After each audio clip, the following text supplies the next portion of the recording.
Hello, ladies and gentlemen, Nick here, and welcome to my rant on Doctor Who Season 19, Story 3, Kinder. Oh, fuck this story. I hate Kinder. Okay, so I don't really hate it as much as, say, Planet of Evil, or Warrior's Gate, or Space Pirates, or Hellbent, or something. Now, Kinder, I don't really like this story. I find it a bad story. Now, the idea about the dreams, that the Mara is taking over Tegan's dreams in her mind, that's interesting. That's a good psychological story. That's something I wish was explored more. However, the stuff with this guy just going a bit mad, it's not really played well, because he's just starting to turn into a bit of a child, but it's not really handled properly.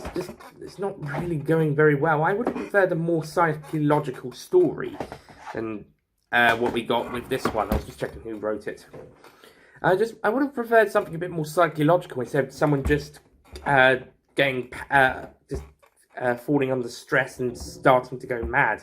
It doesn't really make sense. Maybe if we saw him gradually get more stressed out, and then around maybe halfway through the story he starts going mad, then it would make sense. Meanwhile, the stuff with the Kinder people is alright. I will say that they insult people who don't know their culture. Well, if they don't know your culture, then don't call them an idiot. I mean, I understand you're pissed off at the people in the dome, but when you're talking to the Doctor, then you've got to be aware that they don't know your culture. So, yeah, and you remember when Adric was a bit sexist in the last story? Well, we got sexism in this story, this time towards men, when men are being sexist.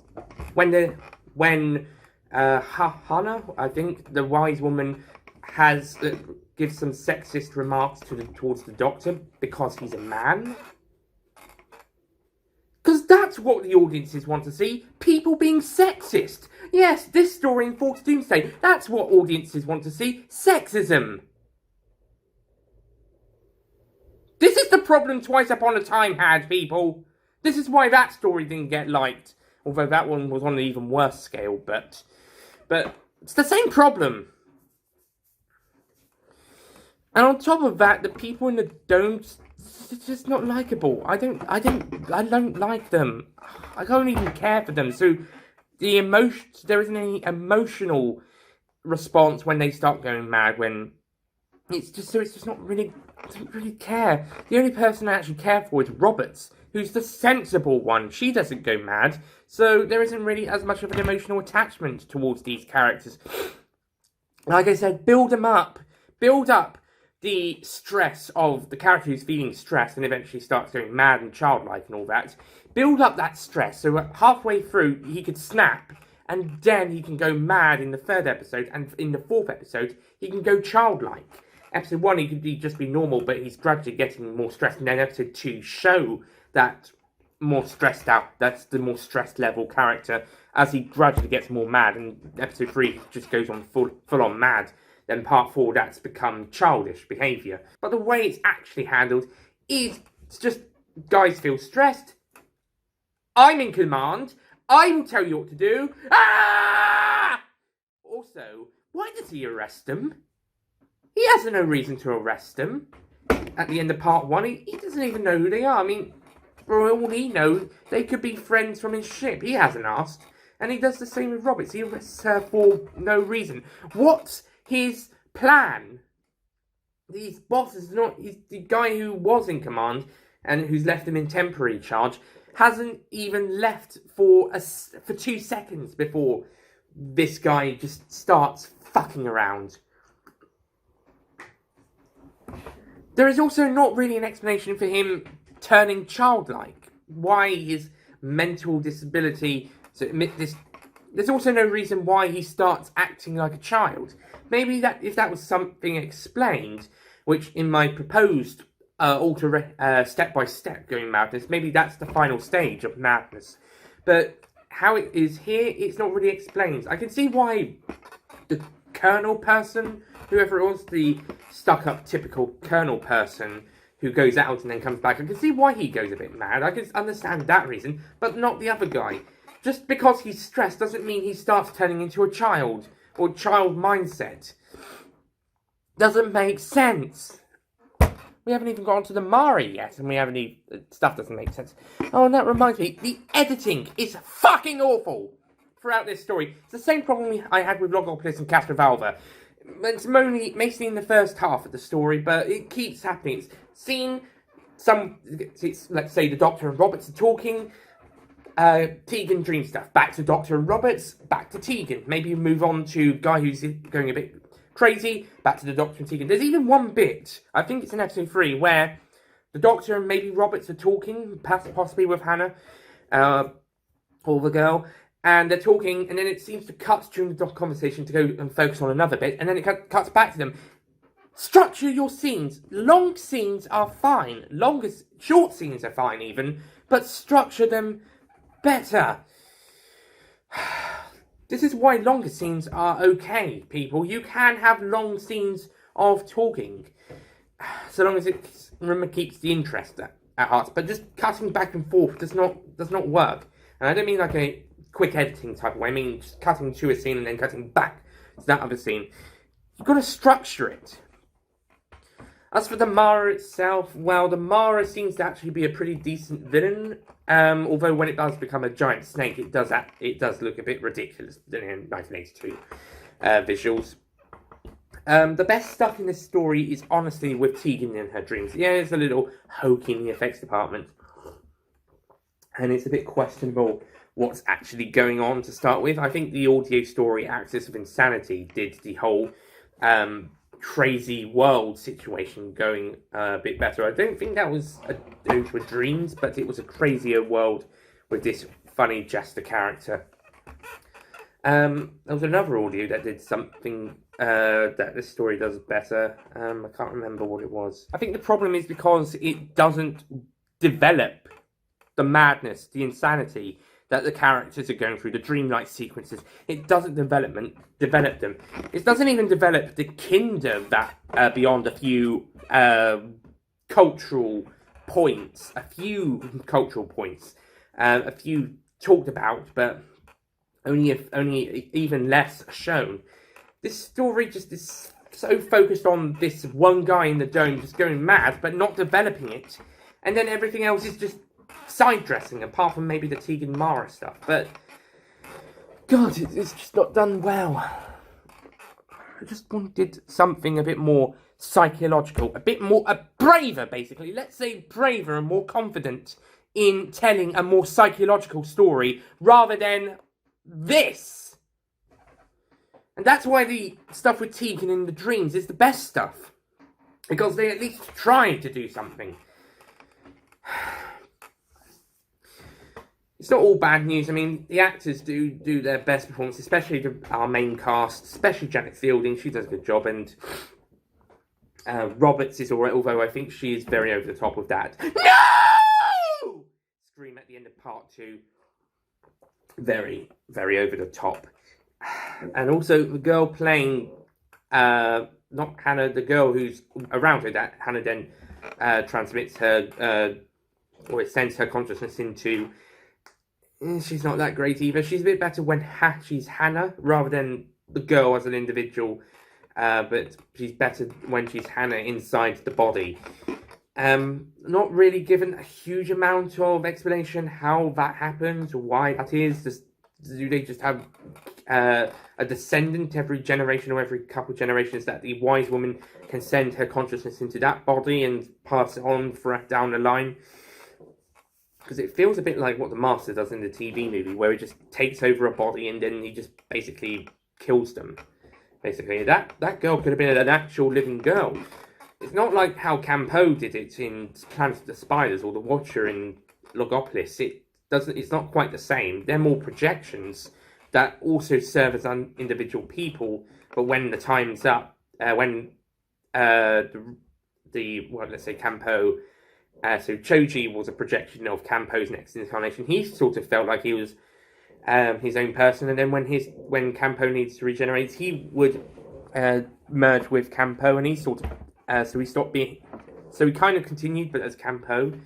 So, but that was a projection. That wasn't really the same thing. His time was up, and he would help the guy who projected him, and the Watcher was probably the same.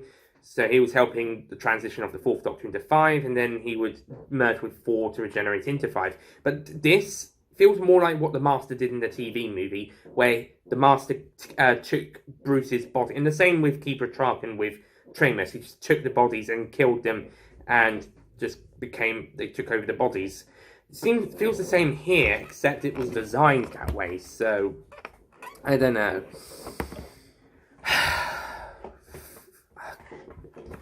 So on the whole, Kinder, I really do not like this story. I find it a bad story. It's not even that interesting. It's actually quite dull and boring in places. It's quite poor. And also, I've seen clips of the new snake effects, and I think that's on the cover. That new snake effect actually does look more realistic as an actual proper snake. But on the whole, Kinder it sucks. I don't know how people like it. I mean, maybe the psychological people might see it as a masterpiece in that way, but I think it could have been handled so much better. I think it could have been handled more better. I think the problem is it's stuck between choosing to be a psychological drama and a typical sci-fi Doctor Who story. It's stuck between trying to do something new, interesting, a bit more out there, having a bit more guts, and being your stereotypical Doctor Who story. So, yeah, Kinder. I'm going to give it I was thinking 4. I think I'm going to go to 3, actually. I'm going to give this story a 3 out of 10.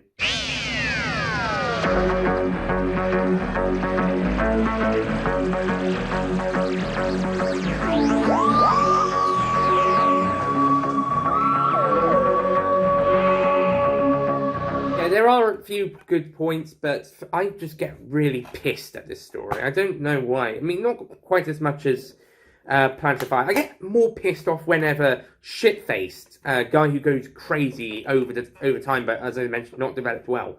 You know, childlike guy. He gets worse over time, by the way. I think I have more issues with that bit, but I've still got plenty of issues with other places. Like I said, the best stuff is with when in part 1 and 2 with Tegan in the dream sense, and then when she's taken over by the Mara. The Mara is actually a pretty good villain also. So I wish we had more time with that villain than shitface in the Dome, because the Mara is more interesting. And I think Janet Fielding and the guy playing Aris, when they're possessed by the Mara, they're great. They're really good, and the Mara has this really great voice. But the focus isn't really on them most of the time. So it's kind of disappointing. Also, Nyssa is not in the story because the story wasn't written with her in mind. They thought she was going to leave at the end of 4 to Doomsday. So I guess her potential John Nathan Turner story would only last up until that point, replacing, I guess, Sarah Jane Smith, who they planned to have up until then.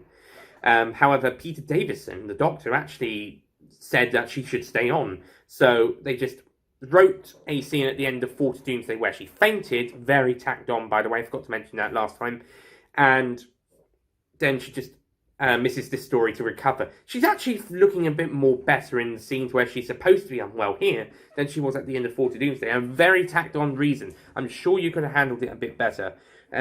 Something about her going into that system thing from the last one, I can't remember what it was, but something to do with that, and she's just unwell for 2 days, and then she's just in the TARDIS for a bit. So, yeah, to be fair, there is the point of this season having too many companions, and this is something Series 11 also shares, admittedly. But thing is, there are some stories where having 4 or 5 main characters seems to still work. This story, Robert sort of takes Nissa's role in a way, sort of. And then in the next story, we've got another guy, Richard. I don't know. Yeah, Richard Mace, who sort of becomes another companion, a 4th companion in a way, in that story. So, yeah. So there, maybe that also helps contribute to that problem of too many companions. But at the same time, it seems that the writers were able to even squeeze in these other characters. At the same time, speaking of next time, we will be looking at The Visitation. And I can safely say this is a much better story than the first 3 Davison stories. So thank you for watching, and I'll see you guys next time. Goodbye.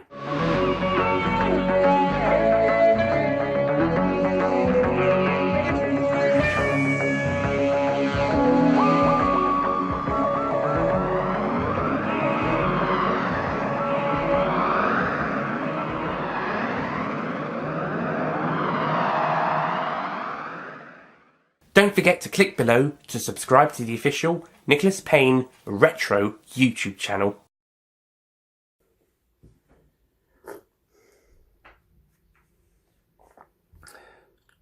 Well, okay, I don't really hate it, but I hate the story. But it's... Okay.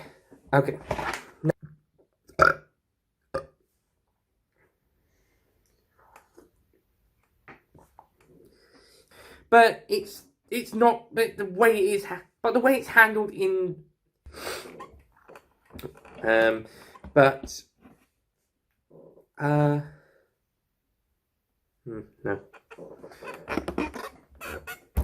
Excuse me. I think the problem is that it's because it tries